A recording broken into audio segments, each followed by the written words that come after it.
The biggest talking point around the Osmo 362 is the move to interchangeable lens covers.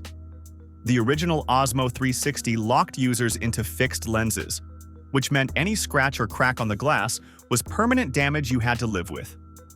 Insta360 has offered swappable, replaceable lenses on its X series for a while now, and it's clearly been a selling point that DJI wants to match.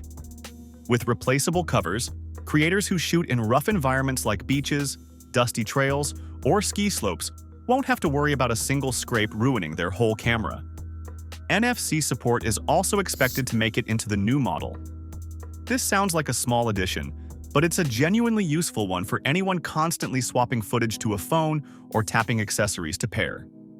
It fits DJI's overall push toward making the Mimo app experience faster and more seamless, cutting down the friction of manually searching for the camera over Wi-Fi every single time. The body shape and control layout are expected to stay close to the original design. DJI nailed the compact form factor the first time around, so a dramatic redesign was never really expected here. Think of this as a refinement pass rather than a rebuild from scratch. And today's video is sponsored by no one. If you want to book this spot, just mail us.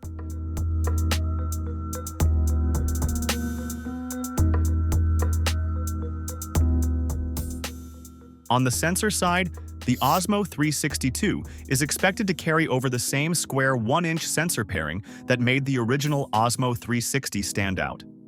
This dual square sensor setup was DJI's clever way of maximizing vertical resolution for 360 capture, pushing pixel count higher than what a traditional rectangular sensor could offer. Since this hardware already performed well, DJI doesn't seem to be in a rush to replace it. Instead, the focus this time is on refining the image processing pipeline sitting behind that sensor rather than the sensor itself. That means sharper stitching between the two lenses, more consistent exposure balance across the full 360 sphere, and ideally, better handling of tricky lighting situations where one lens faces a bright sky and the other faces shadow. These are the kinds of quality-of-life fixes that don't show up on a spec sheet, but make a massive difference in how usable the footage actually is once you get to editing.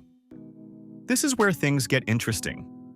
The original Osmo 360 topped out at 8K 30 frames per second for full 360 video, and while that was already class-leading, the Osmo 362 is rumored to push things further with support for smoother, higher frame rate 360 capture.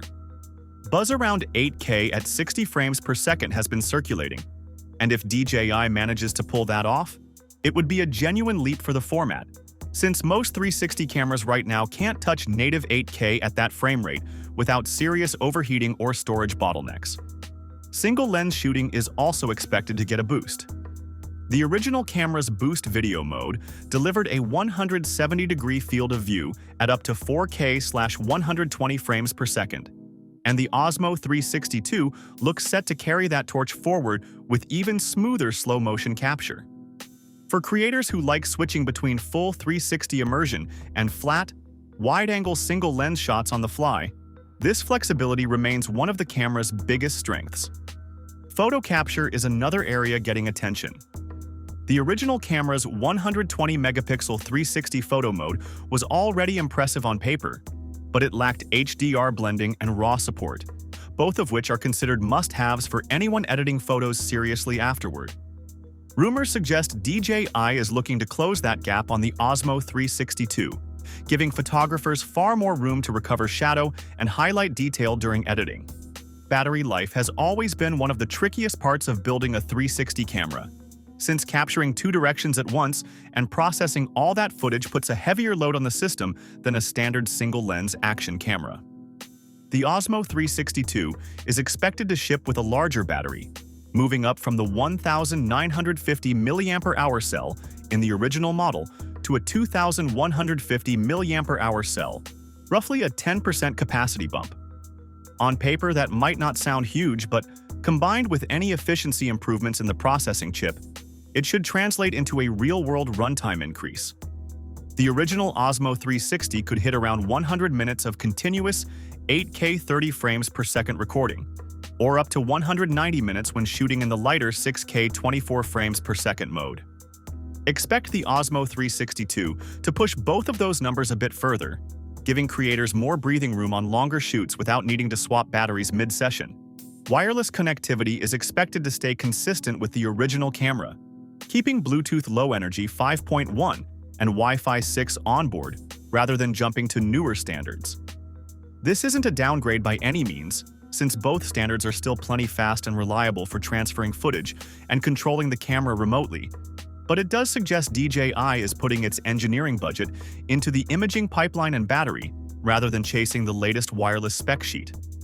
On the software side, expect the MIMO app to keep evolving alongside the hardware.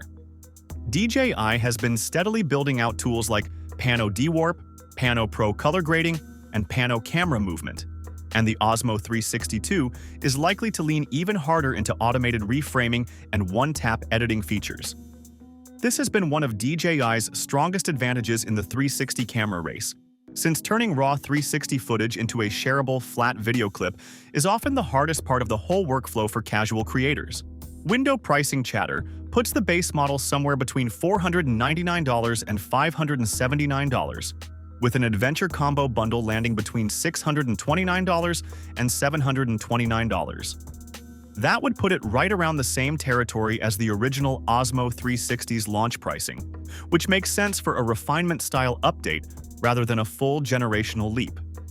As for timing, the original Osmo 360 launched in late July last year, and everything about this leak cycle points to a similar summer release window this time around too. Prototype units have already been spotted being tested side by side with the current model, which is usually one of the last steps before a camera goes into mass production. Between the certification paperwork, the prototype sightings, and the pricing rumors all lining up around the same time frame, this camera looks like it's getting very close to launch. For anyone currently deciding between sticking with the original Osmo 360 or waiting, the interchangeable lens covers alone might be worth the wait for creators who shoot outdoors often. Combined with the battery bump and the potential jump to 8K/60 frames per second, the Osmo 362 is shaping up to be a serious contender against Insta360's lineup this year.